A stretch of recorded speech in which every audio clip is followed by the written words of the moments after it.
Anyways, so today is day 2 of the daily vlog.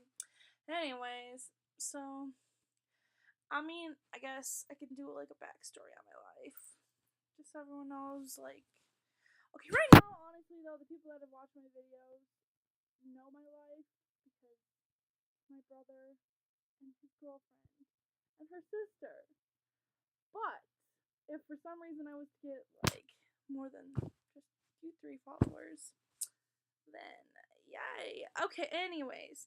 So I am a junior, Boise State in Idaho, um studying in health science. I just met with my advisor today and she has officially cleared me to graduate. Like she's like, I can graduate you in the spring 2020. So I will be graduating next May and I am literally so excited, you guys. I know that's not like the biggest accomplishment because, I'm finishing in 4 years, which is like typical, but whatever. Honestly, she made me think that I wasn't going to graduate on time because she's like, oh, well, you changed your major because I changed it from chemistry to health sciences. And I changed like kind of my life goal. Like I was going to be an ENT, which is an ear, nose, throat doctor, and now I'm going to be a pharmacist. So I kind of changed my life goals a little bit, but like changing my major really did have an effect on like what classes I was taking because I probably could have graduated like this upcoming December because of like the classes I was going to be taking as a chem major, but then I had to switch. So I took a lot of lower division this last year that like it set me back a little bit, but it didn't because I'm graduating with a science emphasis and a general health emphasis, I guess. I don't know. But I am really close to being able to get a minor, I think, in chemistry, but excuse me, I haven't decided if I want to do that because, like, I don't know yet. Anyways, whatever. So, I'm looking at, like, pharmacy schools, but the fact that she was like, yeah, I think I can definitely graduate you in this spring, and I was like, oh my gosh, like, this is finally kind of becoming more real. You go to school and you grind it out, and you're like, this is never gonna end. And, well, it's really never going to end for me because I'm going to go to pharmacy school afterwards if I get in. Fingers crossed. That's what I'll be doing this summer, guys, is just studying for the PCAT. It'll be fun. Anyways, so, yep, I'm a junior here at BSU. I'm from Wisconsin, central Wisconsin. No, I decided to move to Idaho because, well, one, I didn't really want to, like, go to school with anyone I graduated with because I kind of wanted to, like, not like remake myself because I literally haven't. I'm probably the same person who was in high school, other than I've been through some kind of weird, crazy shit. But yeah, I was just like, I think I want to kind of explore. I knew I always wanted to go out west, for school. When I was little, I was like, I'm gonna go to Montana. And I did get accepted to University of Montana in Missoula, but my best friend Paige moved out to Boise about 6 years ago. It'll be 7 years in August. And I was super duper close to her and her family. I babysat for them. So she's younger. She's 11. So like she's just like basically like my little sister, and it was probably one of the most difficult things I've been through. Like her being so far away. We didn't see each other like every day or even every week by any means when she was in Wisconsin, but the fact that there was just so many miles between the two of us and we had gotten so close, like to me watching them and like just me watching her grow up, and then all of a sudden like they move so far away. Skype, like thank goodness for modern technology and Skype and FaceTime, like all of that, like we did that all the anyways. I'm rambling.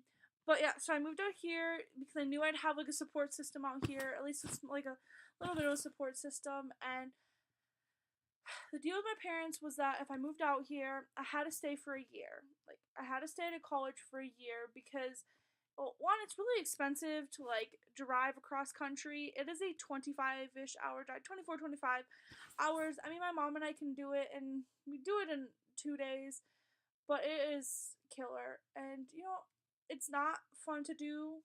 Like it's fun, but like it's not. I mean, I really enjoy hanging with my mom. Anyways, so did that, and I honestly when I started my freshman year, probably like about a couple weeks in, I was like, there's no way that I'm going to be able to make it here for a year. I was like, I can do it. Like, I'm like, I have to, but I'm like, I don't think I'm gonna be coming back. Like, I wasn't sure, and so anyways, did that, and it just, I had a very rough freshman year of college. I just had a lot of roommate issues. Like, there's a lot of issues. And then about a month into school starting, one of the girls that I met at the honors college retreat. So I was in the honors college. Um, I met her, and like we weren't like super duper close, but like we were close enough at the, if that makes sense. We were friends. I considered her my friend. Just school got really crazy, and I didn't reach out to her again. But there's nothing you can do about it now. Anyways, I was on Facebook, and I had seen someone share about like a girl that went missing, and I was like, that's weird. And so I looked at it, and I was like, that's so like, because it's like missing Boise girl or something. I was like, what the heck? And I looked, and I'm like, oh my goodness, it's Sierra. And I was like, what the heck? I'm like, I know this girl. And so I messaged my friend Rachel, and I was like, yo, I think Sierra's missing. Like, she was living in the honors college at the time. Like, can you like give it to your RA, or like who do we contact so that they can send an email out to the honor students, right?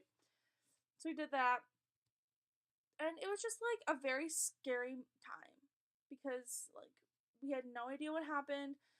Her parents said she like was home, and then she didn't come to church with them on Sunday, and then when she was there, like she wasn't there when they got back from church, or I don't remember exactly. It was just terrifying to think about, like some girl that I knew went missing, right? So did that, and then I still like struggling with roommate issues. Like the resident director wasn't really, she didn't believe me, and so like the RA was like, they can only do so much. Like they're still only what, a year. Usually they're typically like a year older than us, so like they don't really have like the conflict resolution skills that were needed. And so I went to the resident director. She didn't believe me, and it was just getting so bad. Like I literally was never at my like suite. Like I had my own bedroom, but I shared like a bathroom and a kitchen with two other girls, and I was always at Kara's house.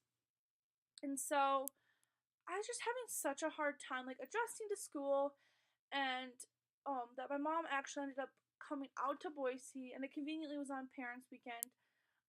And she like literally called me. I was probably about like 7 o'clock at night, and I called her like literally every day, like a bunch. And she Skyped me, and she was driving, and we Facebook like message, like Skyped, and she's like, hey, can you do me a favor? And I was like, what can I do, like 1,500 miles away? And I was like, I mean, I guess, yeah, what's up? And she's like, can you pick me up from the airport? And I was like, huh? She's like, can you pick me up at midnight from the airport? And I was like, yes. And I freaked out. I was so excited. Like, I literally had missed her so much. She came out, and like it was just a very awkward trip because like when she came out, and like my roommates were really rude, like literally so rude and whatever. But I was so happy she came, and then like during this time, like Sierra was still missing, and so okay, I mean, it happened. Like we're like, okay, it's only been a couple weeks. Mom leaves, and then 10 days later, I go home for my cousin's wedding that I was in. Did that, and so like I was just like so homesick. Just being without my parents for so long is just, it's so difficult. It's not like I can be like, hey, I have a long weekend, I'm gonna go home. It's 25-hour drive, and it's very expensive to fly, and it's a 3-hour drive to Minneapolis from our house. So it just makes everything so difficult. But came back from the wedding, and about, I think it was maybe like a week later, going to, I'll never forget this day. It was a Tuesday. It's about like 1:30ish. Getting like ready to go to my chemistry lab, and my friend Rachel comes out of the bathroom, And she looked so upset, and I was like, what the heck? Like, are you okay? And she's like, can I talk to you? And I was like, okay, like, I have a little bit of anxiety. And I'm like, oh my god, like, what did I do? What the heck? Oh my goodness, like, how come she's mad at me? All of this. And I'm like, I mean, I guess, yeah, what's up? And everyone, like, shuffles into the lab. And I just remember her saying, oh God. I remember her saying they found her. And I was just like, is she alive? She's like, no. And I'm sorry. Anyways, I broke down. Like, it just makes you realize, like, life is so short. And I'm like, oh my god. Like, so I had to go to this lab. And I just remember I called my mom, like, sobbing as I walk out of the lab. I'm like, they found her body. Like, oh my. And my mom's like, okay, like, calm down. Where did they find her? Like, all of this. And I was like, they found her, like, an hour away in the woods. And, like, what ended up happening was she was found about an hour away in Idaho City, in the woods. Pretty sure she was, like, naked, like, strangled. And they found the guy who did it about a month later. He was in New York City, attempting to get, like, treatment at a VA hospital, and they linked his DNA or something. I don't know exactly, like, how it worked, but it took them probably about 6 or 7 months to get him extradited from New York to Idaho.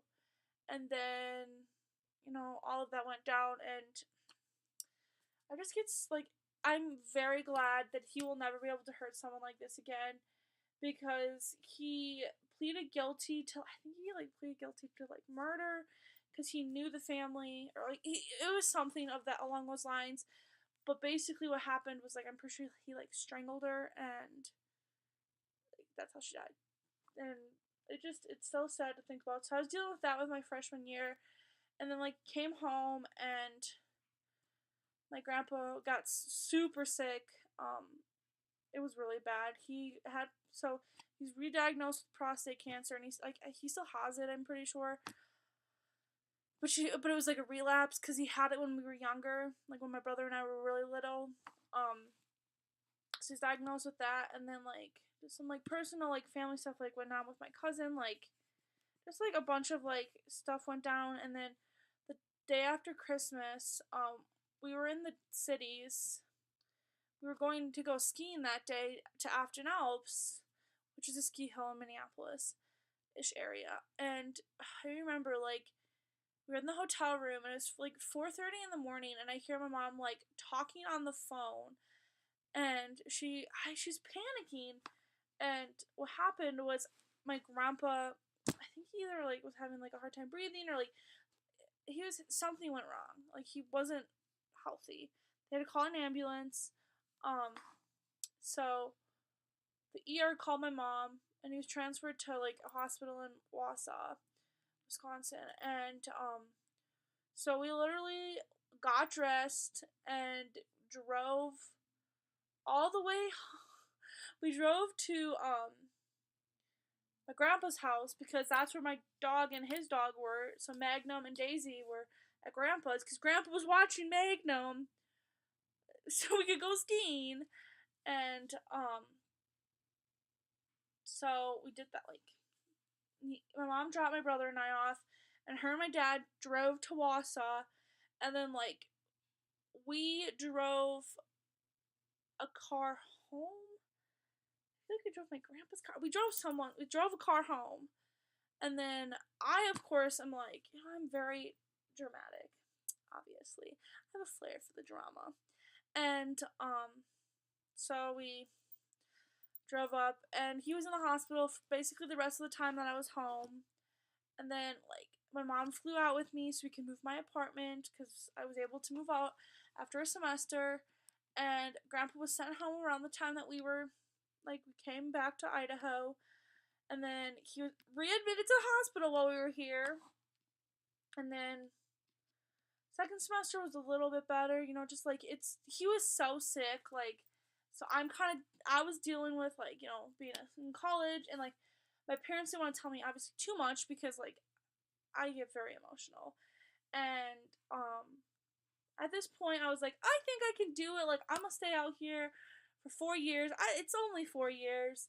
And he was in and out of the hospital and I was dealing with that. And then 2 weeks before I was supposed to go home, my mom has this app called Life 360.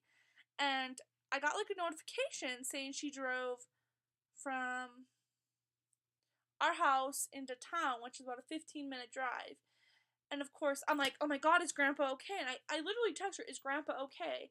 And she's like, yeah, he's fine. Why? And I was like, oh, like Life 360 said this. Like, sometimes it was like met bad. And she Snapchat me. She's like, call me later.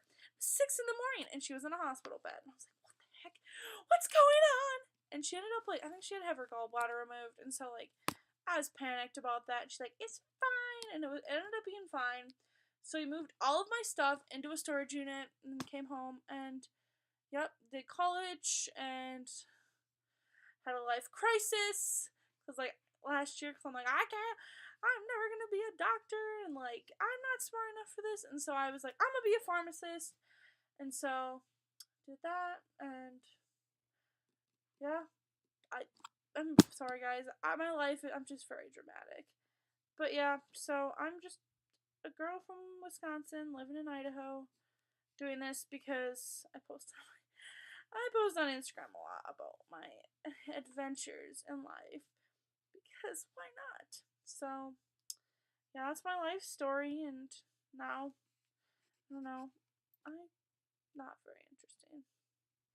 But yeah, obviously I'm interesting enough to ramble on about my life for 18 minutes, 17:30, I don't know.